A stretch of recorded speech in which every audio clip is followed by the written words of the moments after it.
1月16日，约100人在特里布万国际机场的加德满都集会上点燃蜡烛，以纪念1月15日雪人航空公司 ATR-72 飞机坠毁的遇难者。这架飞机是从加德满都飞往博卡拉的定期航班。博卡拉是通往风景秀丽的安纳布尔纳峰山脉的门户。机上载有57名尼泊尔人、5名印度人、4名俄罗斯人、2名韩国人，以及来自阿根廷、爱尔兰、澳大利亚和法国的人。尼泊尔军队提供的视频显示了救援工作，因为官员们试图在坠机现场移动碎片。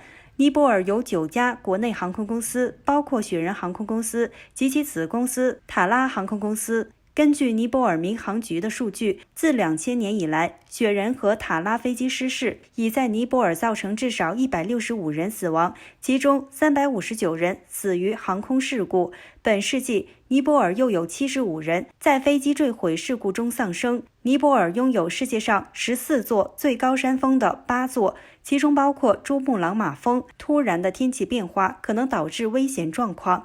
尼泊尔周一举行了全国哀悼日，并成立了一个小组来调查这场灾难，并提出避免未来发生此类事件的措施。